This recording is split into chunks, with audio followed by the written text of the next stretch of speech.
नमस्कार, मैं एनके सिंह। मोदी जी की तर्क शक्ति में कोई लगातार कमी आती जा रही, मुझे चिंता हो रही है, क्योंकि उम्र के साथ कुछ चीज़ें कम होती हैं, लेकिन तर्क शक्ति आम तौर पे कम होना अच्छी बात नहीं है। मोदी जी जो कह रहे हैं और जो हो रहा है, जो उनके लोग कर रहे हैं, अगर आप उनको देखें, तो काफ़ी गैप नज़र आ रहा है। मोदी जी को भी ये मालूम होना चाहिए, वरना लोग समझेंगे कि मोदी जी की कथनी-करनी में अंतर है। और चूँकि मैं व्यक्तिगत रूप से भी उनको 25-30 साल से जानता हूँ और वो भी मुझे जानते हैं, तो मुझे लगता है कि मेरी चिंता आप समझ सकते हैं कि कितनी होगी कि हमारे देश के प्रधानमंत्री की और वो भी मोदी जी ऐसे शख्सियत की तर्क शक्ति कम ना हो। अब उदाहरण लीजिए, पार्लियामेंट में जब वो आए थे पहली बार 2014 में, तो वो लमलेट हो गए थे सदन के प्राचीर के ठीक गेट पे और इतना बढ़िया वो विजुअल था, लग रहा था कि कोई आदमी संसद की गरिमा के लिए तन-मन से न्योछावर है। लेकिन संसद में जो हो रहा है, उसपे हम आपको कुछ आंकड़े देने जा रहे हैं, जो हिंदू अखबार के रिपोर्टर ने आज दिया है और इसके बाद कुछ और ऐसे आंकड़े देंगे जो चौंकाएँगे कि मोदी जी कह क्या रहे हैं और दरअसल हो क्या रहा है। ठीक रिवर्स है, ठीक 36 का आंकड़ा है दोनों के बीच में। लेकिन मोदी जी कहते जा रहे हैं। अब आप देखिए, उन्होंने कहा सबका साथ, सबका विकास। उनकी चिंता है कि भारत के गरीब के लिए वो बहुत चिंतित है, अभी कल ही कहा उन्होंने। लेकिन उल्टा हकीकत देखिए आप छत्तीसगढ़ के जगदलपुर में, राजस्थान में जो मोदी जी के 2 भाषण हुए और हकीकत है, उन्होंने कहा कि कांग्रेस ये जाति का समर्थन करके कांग्रेस नहीं चाहती है कि मुसलमानों को उनका ड्यू मिले। क्या हिंदुओं को सारा दे दिया जाए? मोदी जी आपकी तर्क शक्ति में कुछ कमी आ गई है। हिंदू 80% है। क्या ये कहा जाए कि बाकी जो 15% है, 20% है, कम से कम 15% है वो मुसलमानों को आरक्षण में दे दिया जाए? तो आपने ये जो लॉजिक दिया इसका भी समझ में नहीं आ रहा। लेकिन बहरहाल पहले हम संसद से शुरू करेंगे। किस तरह मोदी जी के काल के 10 वर्षों में और किस तरह यूपीए के 10 सालों में मतलब 4 लोकसभाओं में किस तरह से वहां के सांसदों को सस्पेंड किया गया है और किन-किन आरोपों पे सस्पेंड किया गया है। अब आपको हम आंकड़ा बताते हैं। 2004 से 2014 तक का आंकड़ा ये कांग्रेस का यूपीए का काल था। उसको आप देखें और उसके बाद 2014 से 2023 तक का आंकड़ा देखें। कुल 144 एमपी सस्पेंड हुए, कुल 20 सालों में। जानते हैं यूपीए काल में कितने हुए? यूपीए काल में हुए सिर्फ 50। मोदी जी जब से आए हैं तब से 96 सांसद सस्पेंड हो चुके हैं, लगभग दूना। सांसदों को लगातार सस्पेंड किया जा रहा है और जो ग्राउंड लिए जा रहे हैं वो आपको हास्यास्पद लगेंगे। लेकिन मोदी जी जब आए थे तो उन्होंने कहा था कोऑपरेटिव फेडरलिज्म होगा, सबका साथ होगा, हम विपक्ष को भी साथ लेके चलना चाहेंगे।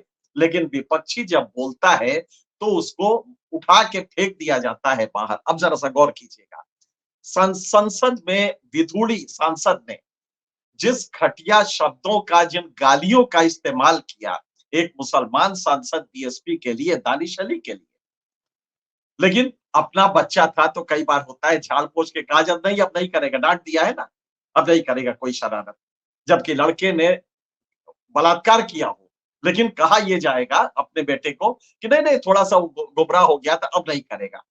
उसी तरह संसद में गाली की भाषा और वो भी कम्युनल गाली की, जिसमें एक कम्युनल रिचुअल होता है उसको लेके गाली, जो कि सीधे हेट स्पीच में आता है और दिल्ली के पार्लियामेंट थाने के दरोगा को यह केस दिया जाना चाहिए कि इसको गिरफ्तार करो क्योंकि ये हेट स्पीच संसद में दिया है।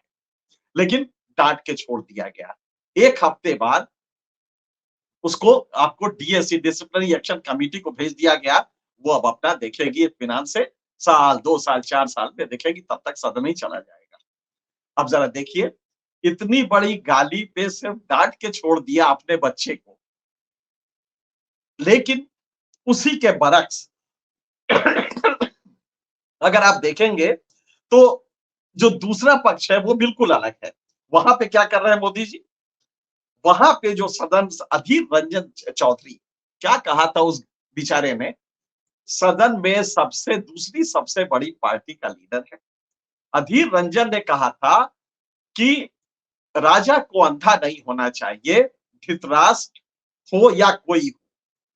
अगर हस्तिनापुर के सत्य को धृतराष्ट्र नहीं समझ पाए, तो मणिपुर के सत्य को हमारा भी राजा नहीं समझ पा रहा है। इतनी ही बात कही थी, लाक्षणिक भाषा में कही थी। लेकिन इस पे उसको कहा गया, उस सांसद को कहा गया, सस्पेंड कर दिया गया। और सस्पेंड थोड़ा नहीं किया गया, करीब 20 दिन सस्पेंड रहे। उसके बाद 10 अगस्त की ये बात है, और कहा चार्ज लगाए गए डेलिबरेट रिपीटेड मिसकंडक्ट, गंभीर जानबूझ के और बार बार दुर्व्यवहार। मतलब कि अगर आप मोदी जी को धृतराष्ट्र कहते हैं और कहते हैं कि मणिपुर आप हस्तिनापुर की तरह नहीं देख रहे हैं, तो ये इतना बड़ा मिसकंडक्ट हो जाता है। लेकिन किसी को कम्युनल गाली दें, और वो भी घिनौनी गाली दें, तो उसको झाड़ पोंछ के कहा जाएगा कि नहीं नहीं, कोई बात नहीं, अगली बार से नहीं करेगा। ये मोदी जी की तर्क शक्ति का एक नमूना है। अब आपको आंकड़े बताते हैं।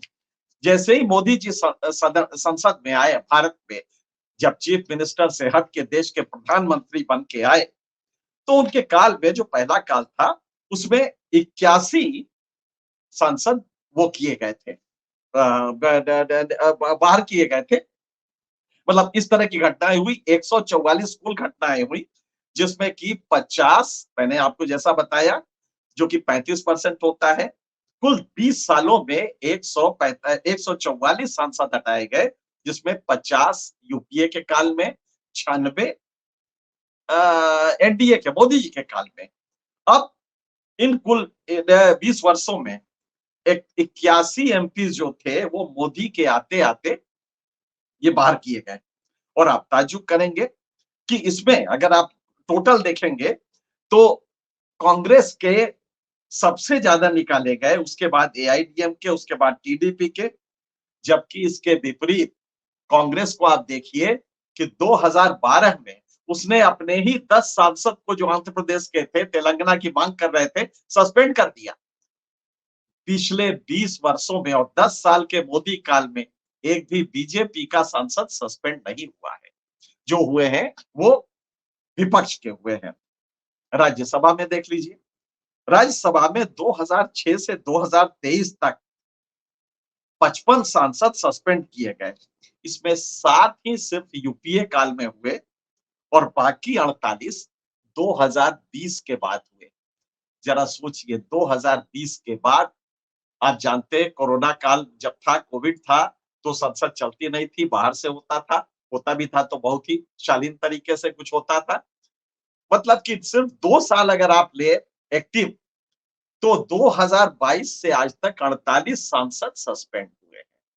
जबकि यूपीए के काल में करीब 8 साल से ज्यादा का काल था जो राज्यसभा का, उसमें सिर्फ 7 सांसद सस्पेंड हुए हैं। 48 सांसद इनके काल में हुए हैं। लेकिन मोदी जी का कहना है कि साहब, जिस तरह का उनका वो गवर्नेंस है, वो समाजवाद का प्रतीक है। और मोदी जी ने कल ही कहा कि वो गरीबों के लिए काम करते हैं। मैंने पूरा सेंटेंस उनका सुना, 2-3 बार सुना, और फिर उसको लिखा भी। राजस्थान चुनाव में आपको याद होगा, कन्हैया का नाम दिया था। कन्हैया वो दर्जी था जिसको अल्पसंख्यक के 2 लड़कों ने मार दिया था। ये बात उनको अब याद आई। चुनाव है, कम्युनल पैशन है, ये सीधा चार्ज है कि कम्युनल पैशन पर अगर आप मंच से ये कह रहे हैं कि उस दर्जी को कैसे मार दिया गया फोटो, तो लाक्षणिक भाषा में। लेकिन इसको जब 153 ए में देखेंगे, तो ये शुद्ध केस है, वायलेशन है चुनाव चुनाव के उसका। लेकिन देश के प्रधानमंत्री को कौन कुछ कह सकता है? तो कन्हैया यहां याद आते हैं, कर्नाटक में बजरंगबली याद आते हैं कि मोहर लगाओ, उसके पहले जय बजरंगबली करो। जब यूपी में चुनाव होता है, तो शमशान और कब्रिस्तान याद आता है। लेकिन मोदी जी का नारा है सबका साथ सबका विकास। अब आप इसके आगे देखिए। इन आंकड़ों को तो मैंने पहले आपको इसलिए बताया कि सब कुछ फंडामेंटल्स पता लग जाए। लेकिन अब इसके आगे आइए। मोदी जी कल से कह रहे हैं और राजस्थान में खास करके कहा, अगर देश की सबसे बड़ी कोई आबादी वाला है, कोई आबादी है तो वो गरीबों की है, क्योंकि काफ़ी तकलीफ हो रही है, जो जाति आधारित जनगणना हुई है, सर्वे हुआ है। उससे पॉलिटिकली मोदी जी को बहुत ही नुकसान होने जा रहा है। अब न तो वो सांप छछूंदर की गति है, निगलते बनता है, न उगलते बनता है। तो मोदी जी ने नया फैसला लिया और कहा कि अगर कोई देश की सबसे बड़ी आबादी है, तो वो गरीबों की है और इसलिए गरीबों का कल्याण ही मेरा मकसद है। मोदी जी, आपके काल में सबसे ज्यादा अमीर-गरीब की खाई बढ़ी है और वो बढ़ते-बढ़ते, अगर ताजा आंकड़े, हमारा अपना कैलकुलेशन है कि इस समय जो टोटल वेल्थ है कंट्री की, उसका 80% सिर्फ टॉप के 1% के पास पहुंच गया है। लगातार गरीब अमीर की चीख-चीख के सारी रिपोर्ट्स कह रही हैं। जो इनइक्वालिटी की रिपोर्ट आती है, इसको कहते हैं जिनी कॉफिशिएंट पे रिच पुअर डिवाइड भारत में भयंकर बढ़ा है, बेरोजगारी बढ़ी है। लेकिन मोदी जी का कहना है कि वो दिन रात सोते हैं और जागते हैं तो गरीबों के लिए सोते हैं।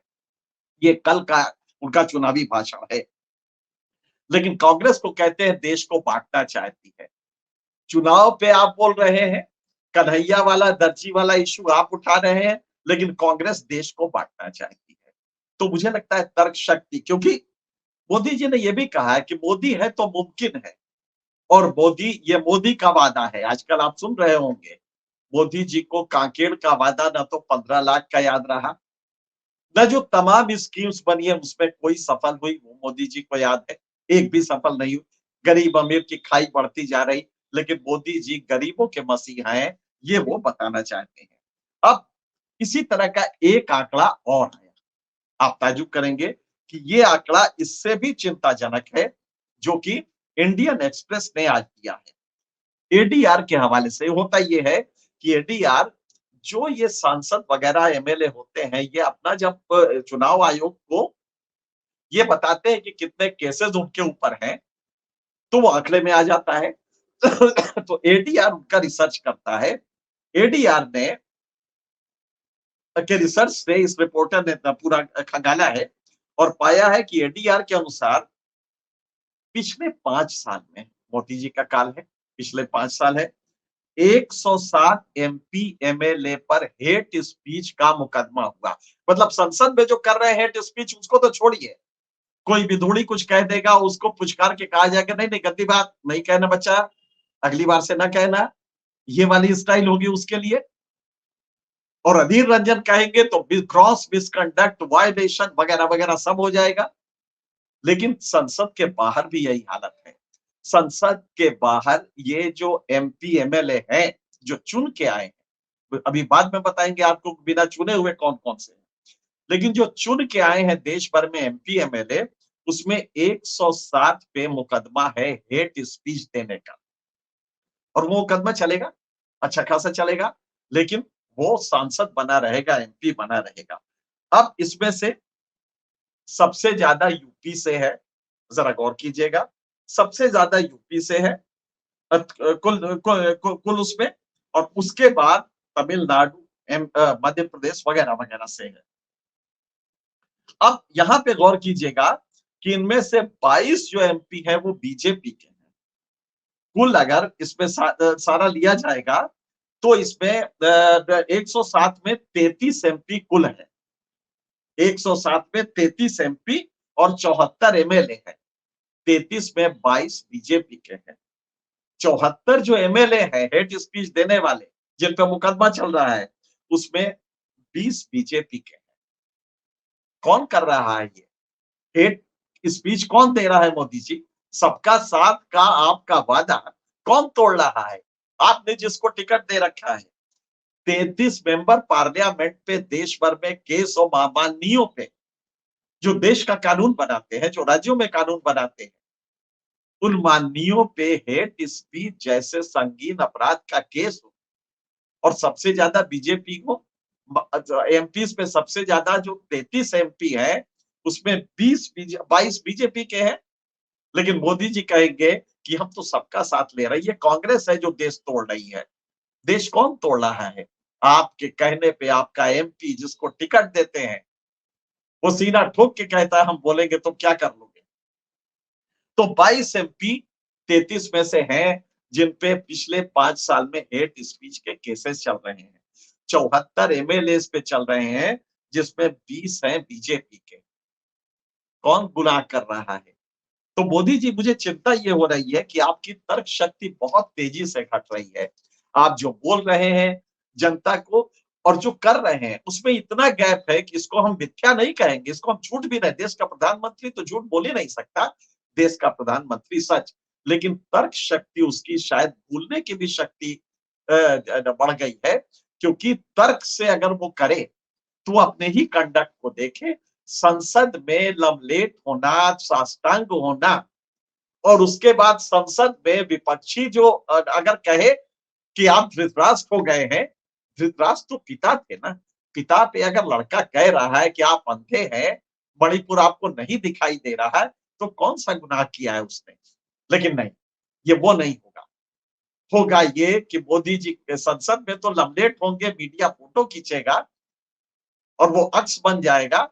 लेकिन उसके बाद आप जो कंडक्ट करेंगे मोदी जी, आपके यहाँ लोकसभा में जो हो रहा है, राज्यसभा में जो हो रहा है, राज्यसभा में आप सोचिए कि 2020 के बाद 48 एमपी सस्पेंड हो और यूपीए के काल में सिर्फ 7 सस्पेंड हो, तो गुनाह कौन कर रहा है? किसको सजा मिलनी चाहिए? कथनी करनी में अंतर की, यूपीए को या एनडीए को? अब आपने कन्हैया को उभार दिया, हिंदू मुसलमान, लेकिन आप कहेंगे कि कांग्रेस मुसलमानों को रिजर्वेशन नहीं हिस्सा नहीं देना चाहती, क्या हिंदुओं को सब दे दिया जाए? मोदी जी, आपका तर्क शक्ति इतनी तो होगी ना कि हिंदू 80% ही तो है ना, तो क्या बाकी जो 20% है, वो आज देश में मुसलमान वैसे भी 14% है, कंट्री वाइड लेंगे तो क्या 14% उसको रिजर्वेशन आप देने जा रहे हैं? तो ये कौन सा लॉजिक है? मुझे तो समझी में नहीं आया कि आप क्या कह रहे हैं। या छोड़िए, उसमें भी कुछ बैकवर्ड है जो कि निकल जाएंगे, बैकवर्ड में रिजर्वेशन मिल जाएगा। जो बाकी बचेंगे उनको आप सेपरेट रिजर्वेशन देंगे। ये कौन सी भाषा आप बोल रहे हैं? इस देश में मुसलमानों को रिजर्वेशन देने का कभी भी प्रावधान नहीं रहा है संविधान में, लेकिन आप उसको उभार रहे हैं कि क्या मुसलमानों का हक मार दिया जाए। कौन सा हक मार दिया जाए? अभी क्या हक मिल रहा है? सच्चर कमीशन के कमेटी की रिपोर्ट देखी है आपने? कितने परसेंट है? आज मुसलमान कितने परसेंट है? संसद में देख लीजिए, लेजिस्लेचर्स में देख लीजिए, नौकरियों में देख लीजिए।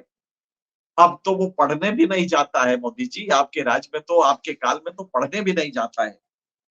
तो ये आप इसको अगर देखें तो ये समझ में आ जाएगा कि मोदी जी की तर्क शक्ति काफी क्षीण हो रही है। लिहाजा जो वो कह रहे हैं और जो कर रहे हैं, दोनों में गैप आपको बहुत मिलेगा। आपने राजस्थान में कम्युनल पेंशन के लिए ये कह दिया। छत्तीसगढ़ में आपका कहना था कि साहब जितना एटीएम है छत्तीसगढ़, मोदी जी एटीएम है तो ईडी आपकी कर क्या रही है और इनकम टैक्स क्या कर रहा है? अगर एटीएम है तो इतना तो कर ही सकते हैं ना। लेकिन नहीं, आप कांग्रेस को कह देंगे कि चीन से पैसा आ रहा है। याद है आपको, कहा गया था, आरोप लगाया गया था। लेकिन 10 साल के सरकार में आपने सेलेक्टिवली उन्हीं एमपी को चुना जो कि पार्टी बदल सकते हो। ममता बनर्जी के पार्टी से आपने तोड़ लिया ये सब करके। लेकिन कांग्रेस पे जब आप आरोप लगाया तो आपने कोई भी उसको सब्सटेंशिएट नहीं किया। तो आप आरोप लगाते हैं और निकल जाते हैं। तो मुझे लगता है कि ये सदन में जो कृत्य हुआ, सदन में किस तरह विपक्ष के एमपीज को सस्पेंड किया जा रहा है, और एक विपक्ष इसके बाद सोचिए 14 जुलाई को अधीर रंजन को 10 अगस्त को सस्पेंड किया गया। उसके पहले 14 जुलाई को राज्यसभा में सभापति ने, धनखड़ जी ने, आपके संजय सिंह को पूरे मानसून सत्र के लिए सस्पेंड कर दिया। और आरोप क्या था कि वो नारे लगाते हुए वेल में चले आए थे और सदन चेयर की तरफ देख रहे थे, इंगित करते हुए आए थे। इतने पे आपने पूरे संसद के लिए निकाल दिया है, कभी नहीं कांग्रेस के रिजीम में हुआ था। तो पार्लियामेंट की गरिमा कौन बढ़ा रहा है? ये है संजय सिंह का। और इस तरह लगातार है कि आप लगातार जो विपक्ष की आवाज है उसको संसद में दबा रहे हैं। आपके लोग, आपके एमपी, एमएलए हेट स्पीच दे रहे हैं, उन पे मुकदमा है। लेकिन वहां पे आप धृतराष्ट्र बनते हैं, वहां पे आप कुछ नहीं। लेकिन जब धृतराष्ट्र कह दिया जाता है संसद में, तो उस आदमी को निकाल दिया जाता है, जबकि वो कांग्रेस का लीडर होता है, उसको निकाल दिया जाता है। तो मुझे लगता है कि अगर इन चीजों को आप गहराई से देखें, तो मोदी जी की मुझे चिंता ये है कि मैं व्यक्तिगत रूप से भी जानता हूं उनको, वो भी मुझे जानते हैं। मेरी चिंता ये है कि उम्र तो हमारी उनकी करीब 1 साल का ही अंतर है, लेकिन शायद वो उम्र के साथ उनकी तर्क शक्ति घटने लगी है। और तर्क शक्ति घटती है तो आप जानते हैं, भारत के एक जो व्यवस्था है, न्याय व्यवस्था, उसमें लॉजिक, इसीलिए आदमी को रीजनेबल कहा जाता है। आदमी को रीजनेबल ह्यूमन बीइंग कहा जाता है। तो रीजनेबल होने के लिए तर्क आपका सही होना चाहिए। और तर्क तब सही होगा जब आपकी तर्क शक्ति मजबूत होगी। मैं समझता हूं कि अभी कुछ काल बाकी, 8-9 महीने बाकी हैं। कम से कम तर्क शक्ति अपनी सही रखें, ताकि जो बोले, वो जो पहले किया गया है उससे अलग ना हो। आगे भी जो बोले, वो अपने कर्मों से उसको प्रूव करे। तर्क शक्ति अगर अच्छी रहेगी तो हमें एक अच्छा नेता मिलेगा, वरना दिक्कत हो जाएगी। फिलहाल इतना ही। किसी और मुद्दे पे आपसे फिर बात करेंगे। तब तक के लिए